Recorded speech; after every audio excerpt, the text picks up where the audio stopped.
Hello dear students, मुझसे class में कई बच्चे इंटरेक्शन करते हैं तो वो लिखते भी हैं कि सर प्लीज़ थोड़ा गाइड कर दें कि जो बच्चे उन्होंने लेट ज्वाइन करा है या जो अभी भी ज्वाइन करना चाहते हैं तो उन्हें क्या करना चाहिए, है ना। तो मेरा ये जो छोटा सा वीडियो उन्हीं बच्चों के लिए है कि देखिए आप आईआईटी तैयारी कर रहे हैं या तो आप 11th क्लास में या 12th में या रिपीट कर रहे हैं, है ना। तो मैं तीनों के लिए बता देता हूँ। मैं 11th क्लास के बच्चों को तो ये मैं मानता हूँ कि थोड़ा सा वो लेट हुए हैं क्योंकि हमारे कोर्सेज पहले शुरू हो चुके थे मार्च में और अब जो है जुलाई आ चुका है।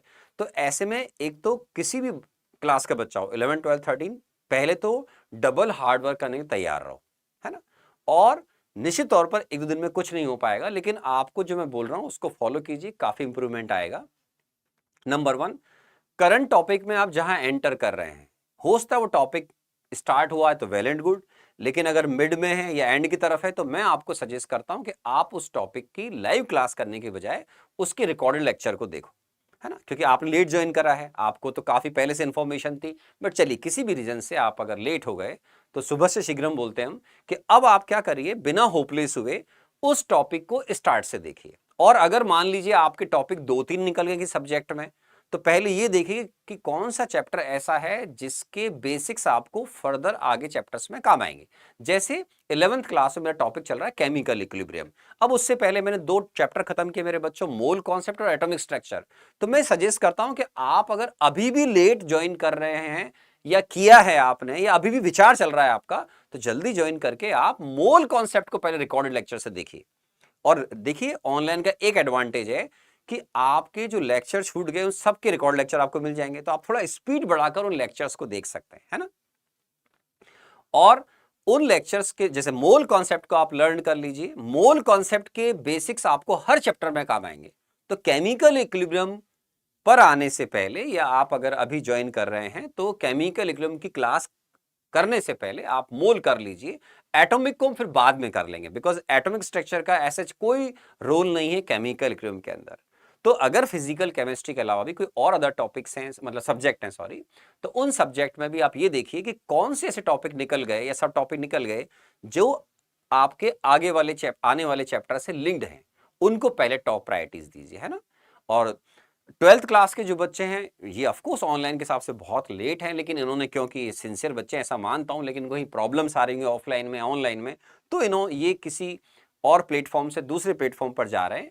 तो कोई दिक्कत नहीं है, आप ये देखिए कि पहले आपने जिन चैप्टर्स को पढ़ रखा है उनमें से कौन से चैप्टर वीक रह गए हैं, स्पेशली कोई अगर इंपॉर्टेंट चैप्टर है तो उसके रिकॉर्डेड लेक्चर जरूर देखिए आप, है ना, बहुत जरूरी है। जैसे 12th क्लास में हमारा अभी थर्मोडायनेमिक्स चल रहा है और वो एंड की तरफ आ गया है, तो अब जो बच्चे ज्वाइन करेंगे वो थर्मोकेमिस्ट्री एक लेक्चर के बाद थर्मोकेमिस्ट्री से ज्वाइन करेंगे। थर्मोकेमिस्ट्री इजी टॉपिक है, तो आप केवल फर्स्ट लॉ के बेसिक्स भी अगर कवर कर लेंगे तो थर्मोकेमिस्ट्री आपका अच्छा हो जाएगा। फिर हम स्टार्ट करेंगे electrochemistry, one of the most important chapter. आप सब जानते हैं आईआईटी में फिजिकल केमिस्ट्री के थर्मोडायनेमिक्स इलेक्ट्रोकेमिस्ट्री बहुत इंपॉर्टेंट चैप्टर है जेईई एडवांस के।